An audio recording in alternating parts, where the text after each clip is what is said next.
ان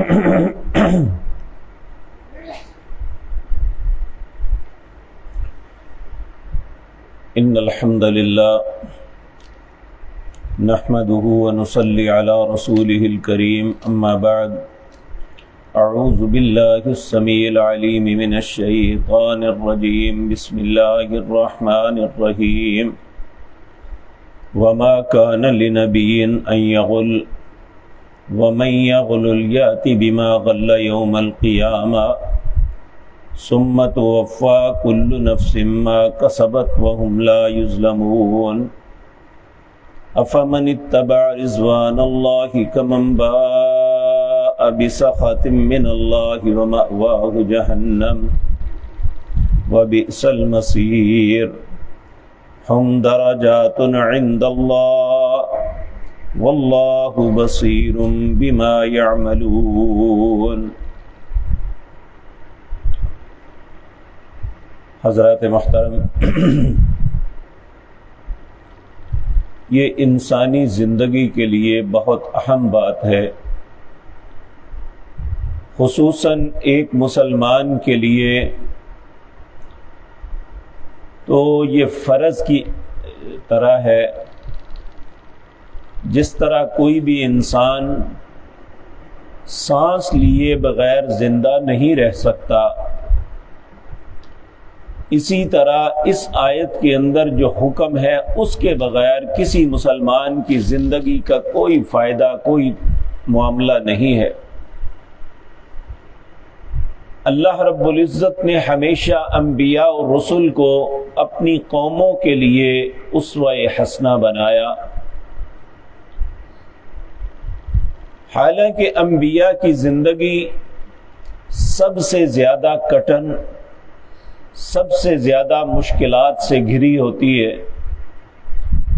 اور داؤد اور سلیمان علیہ السلام کے علاوہ جتنے بھی انبیاء اور رسل گزرے ہیں،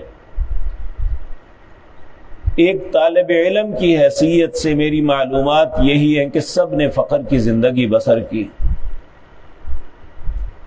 لیکن اس کے باوجود کبھی کسی نبی نے نہ خیانت کی نہ کسی کے ساتھ دھوکہ کیا۔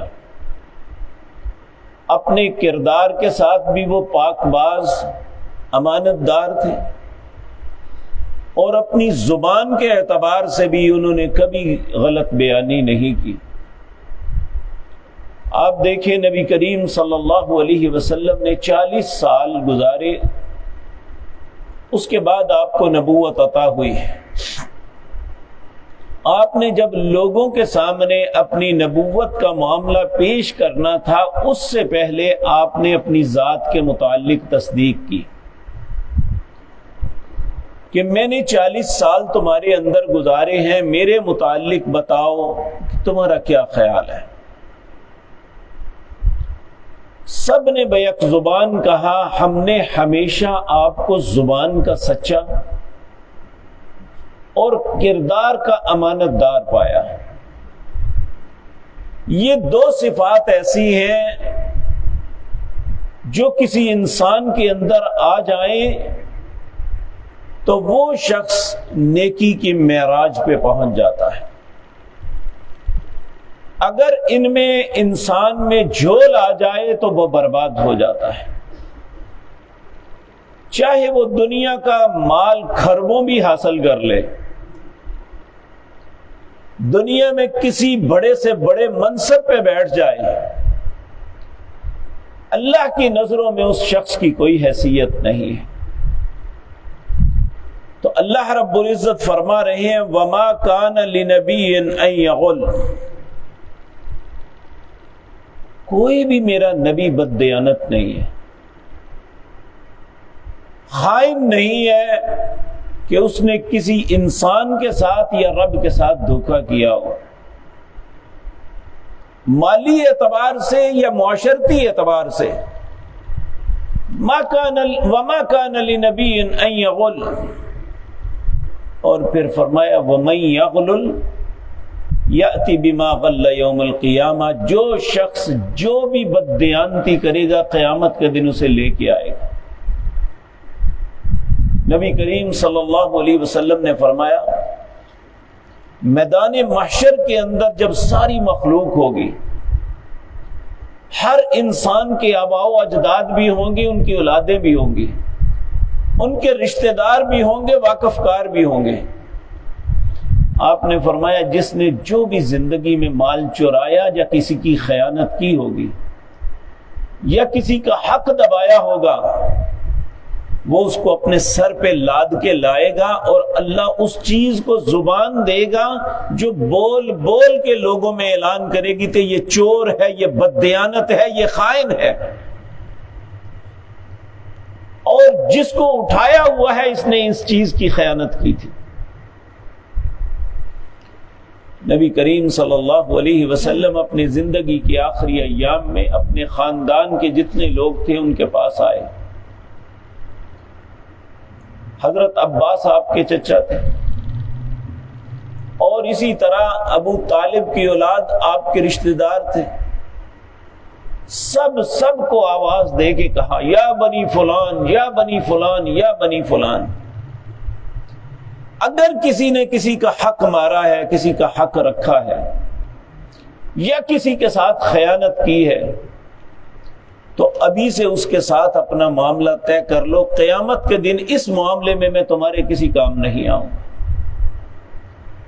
حتیٰ کہ آپ نے اپنی بیٹی سیدہ فاطمہ طیبہ طاہرہ کے ساتھ بھی یہی بات کی کہ اے میری پیاری بیٹی، آپ اندازہ فرمائیں کہ نبی کریم صلی اللہ علیہ وسلم کو اللہ نے 4 بیٹیاں اور 3 بیٹے عطا کیے۔ اس باپ کی دکھ کا آپ اندازہ لگا سکتے ہیں جس نے 3 بیٹے اور 3 بیٹیاں اپنے ہاتھ سے دفن کی ہوں۔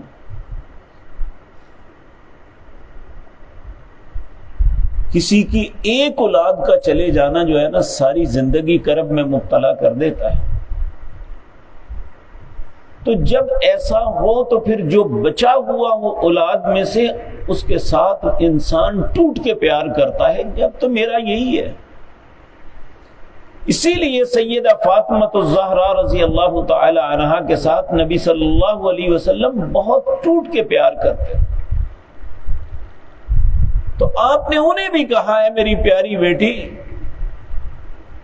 اعملی اعملی، عمل کرنا، قیامت کے دن میں ان معاملات میں کسی کام نہیں آ سکوں۔ تو آج ہم کن غلط فہمیوں میں پڑے ہوئے ہیں، یہ فلاں بچا لے گا، اس طرح ہو جائے گا، اس طرح ہو جائے گا۔ کسی کا حق مارتے ہوئے ڈر ہی نہیں آتا، کسی کی زمین ہتھیاتے ہوئے ڈر نہیں آتا۔ اگر اللہ کوئی منصب دے دے تو فرعونیت میں لوگوں پہ ظلم کرتے ہوئے ڈر ہی نہیں آتا کہ کل اللہ کی عدالت میں پہنچیں گے تو کیا جواب دیں گے، ان خیانتوں کا، ان بددیانتیوں کا کیا جواب دیں گے۔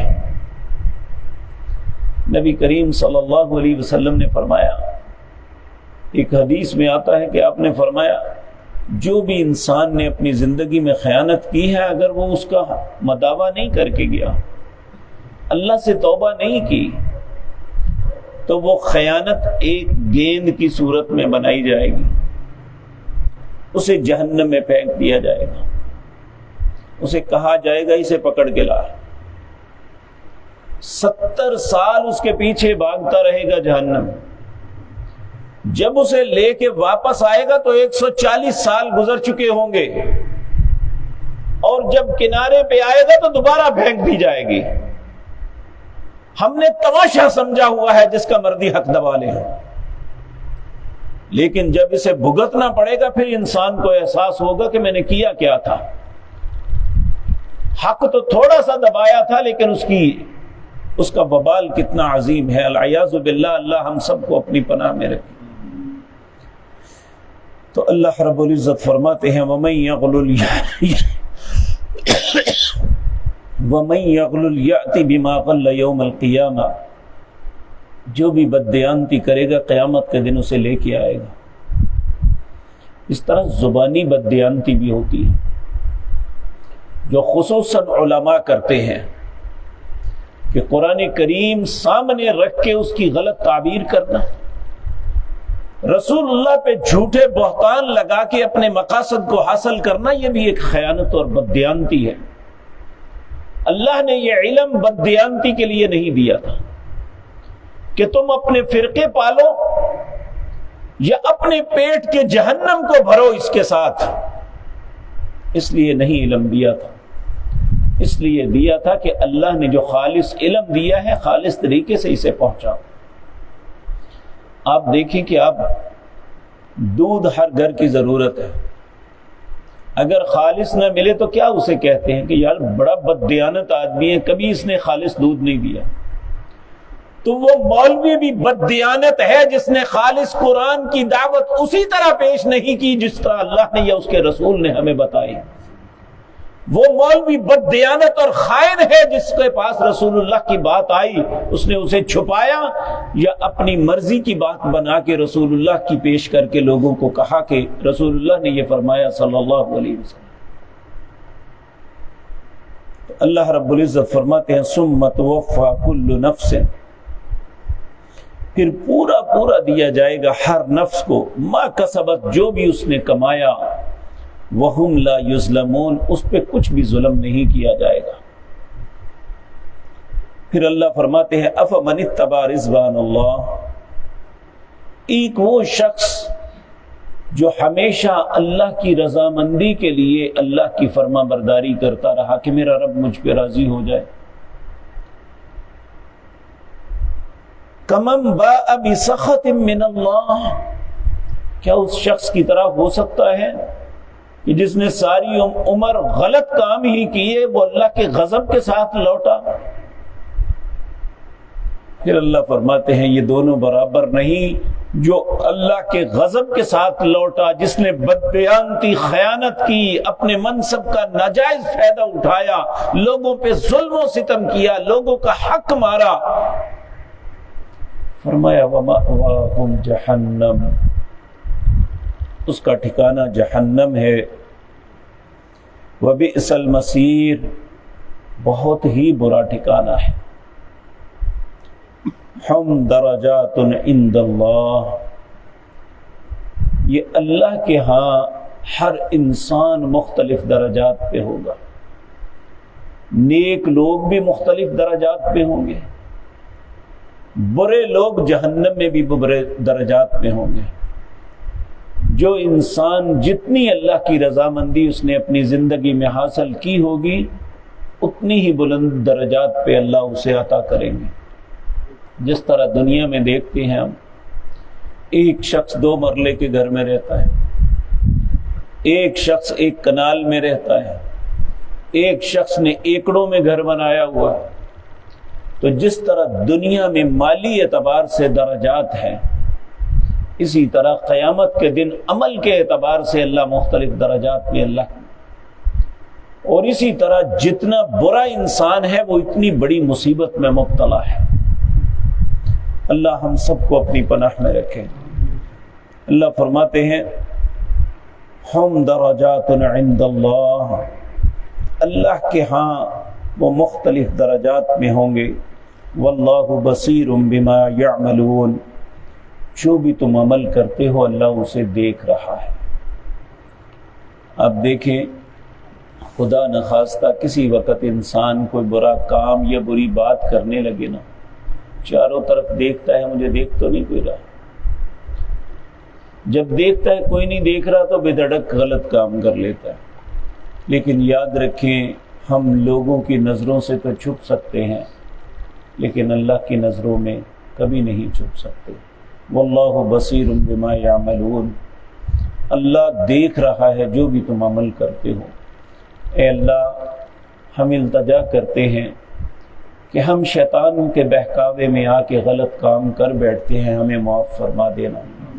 اے اللہ ہر غلط کام سے تو ہماری حفاظت فرما۔